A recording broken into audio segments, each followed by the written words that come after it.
अस्सलाम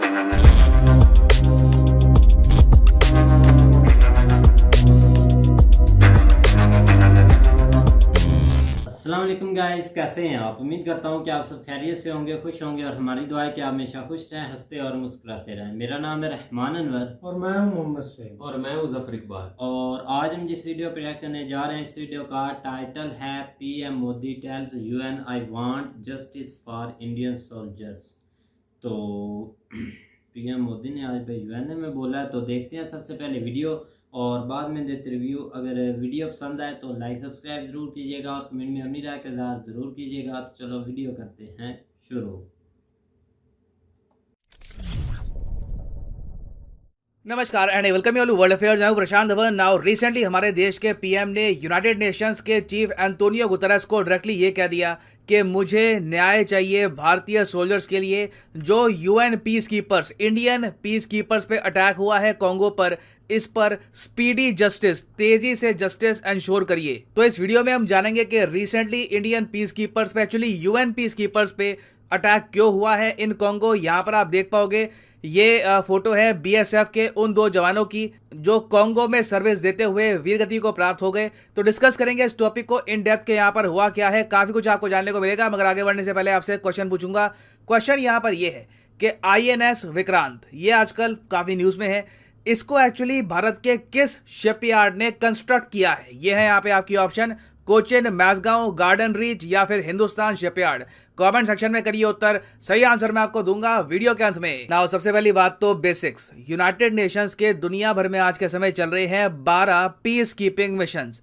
in peace keeping missions में UN ये कहता है कि यहाँ पर डिस्प्यूट चल रहा है, हमें इंटरवेंशन करनी होगी और फिर यूएन अपने सोल्जर्स भेजता है। टोटल यूएन के आज के समय 90,000 के आसपास सोल्जर्स डिप्लॉयड हैं इन 12 पीस कीपिंग मिशंस में। ये पीस कीपिंग मिशंस कहाँ पे हैं, यहाँ पर आप देख पाओगे ज़्यादातर पीस कीपिंग मिशंस आपको मिलेंगे अफ्रीका और मिडिल ईस्ट में।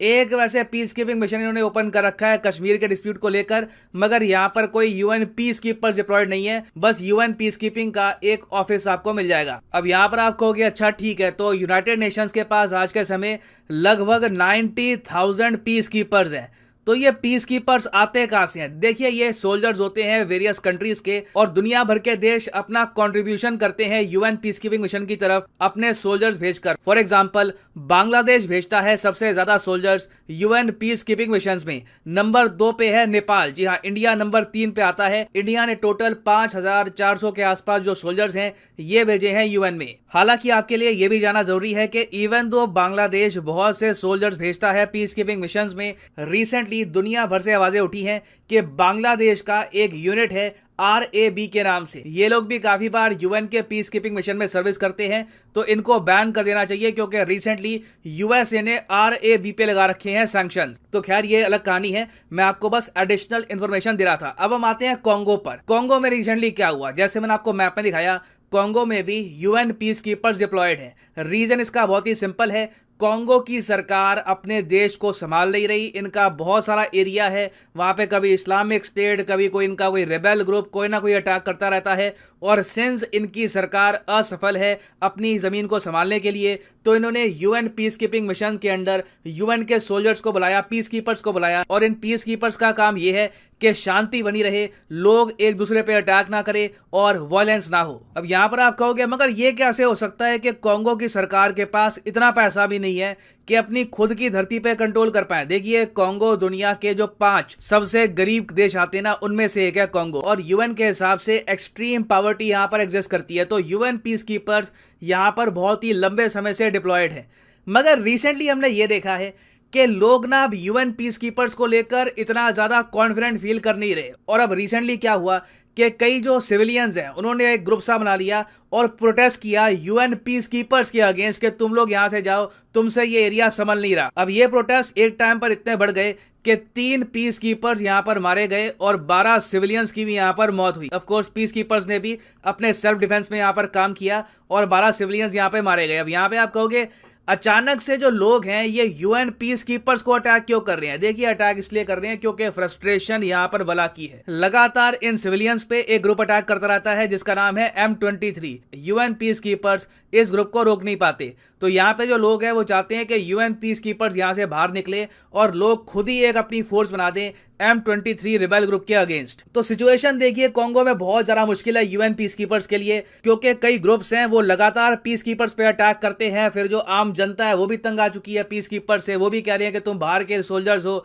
यूएन के सोल्जर्स हो, यहाँ पर क्यों आए हो, तुम यहाँ से निकलो। तो सिंस सिचुएशन इतनी डिफिकल्ट है यहाँ पर, तो लगातार थोड़े बहुत प्रोटेस्ट होते रहते हैं। रिसेंट जो प्रोटेस्ट था ये बहुत वायलेंट हो गया। अब आप यहाँ पर पूछोगे जो 3 पीस कीपर यहाँ पे मारे गए इनमें से 2 तो इंडिया के हैं, एक का है। देखिए एक और पीस कीपर है यहाँ पर, ये मोरक्को देश का है, और बाकी बताया जा रहा है कि कई और देशों के जो पीस कीपर्स थे वो यहाँ पे इंजर्ड भी हुए हैं। तो अब पीएम मोदी ने एंटोनियो गुतेरेस को ये कहा है कि देखिए हमने अपने हजारों सोल्जर्स आपकी कमांड के अंडर डिप्लॉय करवाए हैं अफ्रीका में, साउथ अमेरिका में और जगह। इनकी जो सेफ्टी की जिम्मेदारी है ये भी आप पे आती है। अब यूएन के चीफ ने कहा कि बिल्कुल जिन लोगों ने भी यूएन पीस कीपर्स पे अटैक किया सिविलियंस ही थे, इन पे कार्रवाई होगी, एक्शन लिया जाएगा। अब आप यहां पर पूछोगे एंटोनियो गुतेरेस क्या करेंगे?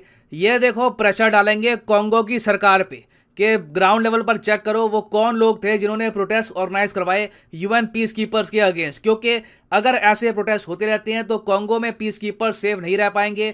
हजारों यूएन पीस कीपर्स आज के समय हैं, वो लोग अपना काम प्रॉपरली कर नहीं पाएंगे अगर सिविलियंस इस तरीके से बर्ताव करेंगे। अब यहाँ पे आपका क्वेश्चन होगा कि क्या कॉन्गो की सरकार इसमें कुछ कर पाएगी? देखिए चांसेस कम लग रहे हैं, क्योंकि अगेन जैसे मैंने आपको बताया कॉन्गो बहुत जरा गरीब देश है, इनकी सरकार के पास पैसा नहीं है, अपने देश पे कंट्रोल नहीं है। कोई बड़ी बात नहीं है, इन द फ्यूचर कॉन्गो टूट के बिखर भी सकता है, it can very much happen. और मेरे हिसाब से अगर लॉन्ग टर्म सोल्यूशन निकालना है यूएन पीस कीपर्स की सेफ्टी का, तो इंपॉर्टेंट ये है कि पहली बात तो यूएन पीस कीपर्स का जो नंबर है ना ये हम बढ़ाएं। आप खुद सोच कर देखिए 87,000 90,000 दुनिया भर में इतने सारे इलाके हैं, इतने सारे रीजन है, यहाँ पर पीस कायम करने के लिए ये नंबर्स बहुत कम है। मेरे हिसाब से यूएन पीस कीपर्स एटलीस्ट होने चाहिए 2 लाख, और ये नंबर पूरा कौन करेगा? इंडिया, बांग्लादेश, पाकिस्तान नहीं। यहाँ पर नीड ये है कि यूरोपियाई देश सामने आए, ये लोग अपनी पार्टिसिपेशन बढ़ाएं, क्योंकि अभी देखो इशू ये है यूरोपियन कंट्रीज, यूएस ये ना के बराबर सोल्जर्स भेजते हैं यूएन पीस कीपर्स में।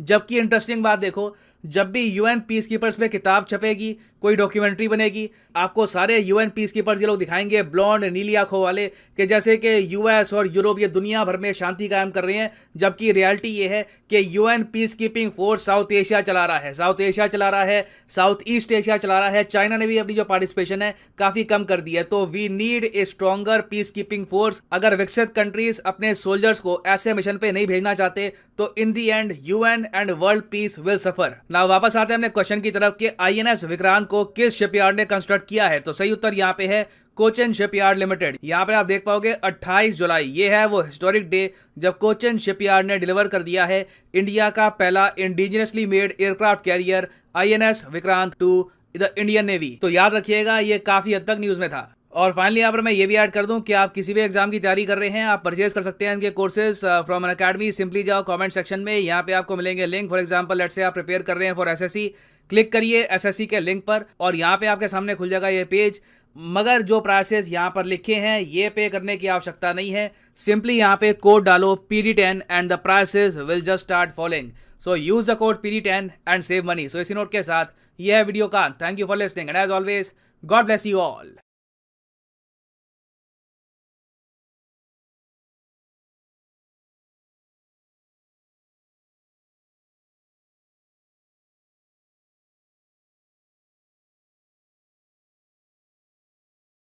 तो जैसा कि आप वीडियो देख रहे थे तो सिविलियंस और भाई जो यूएन के सोल्जर्स हैं यूएन के, तो काफ़ी देशों से गए हैं। हमें इस चीज़ का सीधी सी बात है भाई पहले तो पता नहीं था, आज देखा है तो पहले ये पता था कि हमारे जो पाकिस्तान के सोल्जर्स हैं वो जाते हैं इन देशों में, ये पता था। लेकिन इस चीज़ का नहीं पता था कि उनका मेन मिशन क्या है, क्योंकि वो बताते थे कि हम वहाँ जाते हैं, वहाँ के लोग काफ़ी जंगलात की तरफ भी हम जाते हैं, वहाँ के लोगों से मिलते भी हैं। मुझे तो ऐसे फील होता था कि जैसे इनका कोई मिशन होगा या कोई ट्रेनिंग वगैरह होगी अब्रॉड में, जहाँ पर जाते हैं ये भाई सब लोग।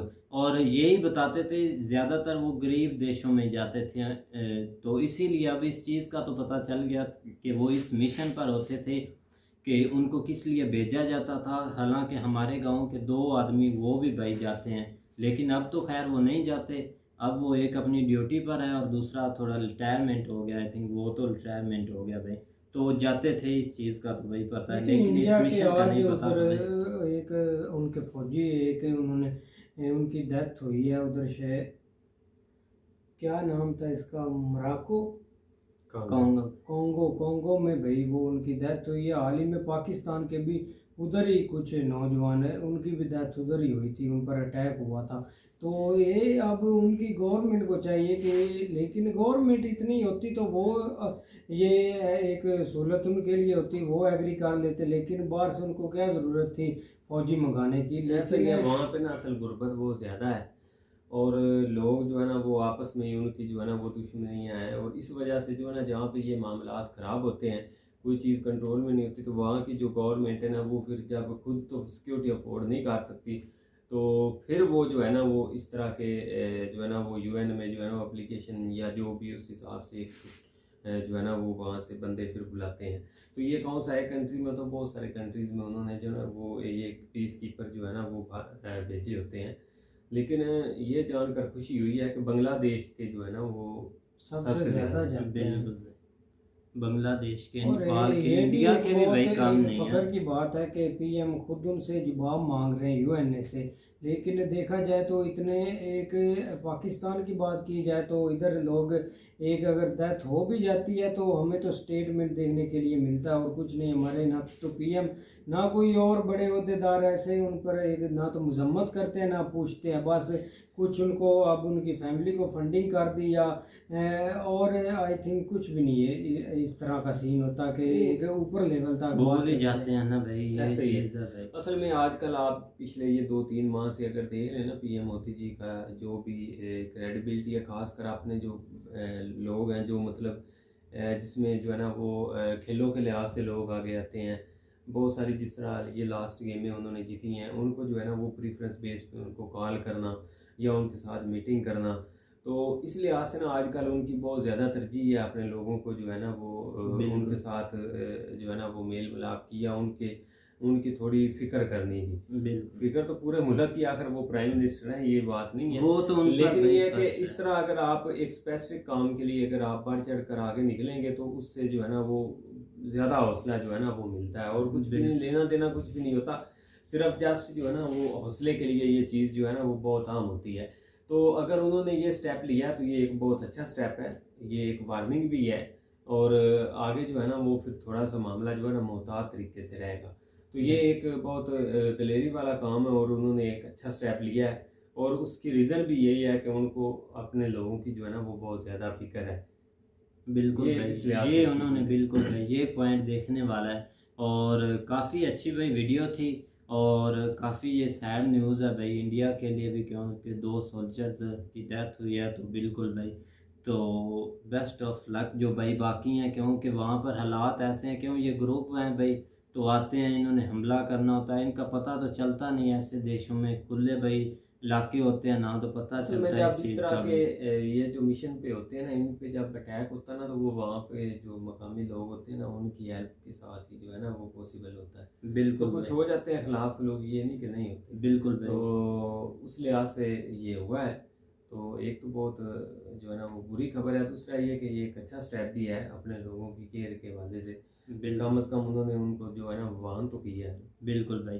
तो उम्मीद करते हैं कि गाइस आपको वीडियो पसंद आएगी। अगर पसंद आए तो लाइक सब्सक्राइब जरूर कीजिएगा और कमेंट में अपनी राय का इज़हार ज़रूर कीजिएगा। अल्लाह हाफिज़।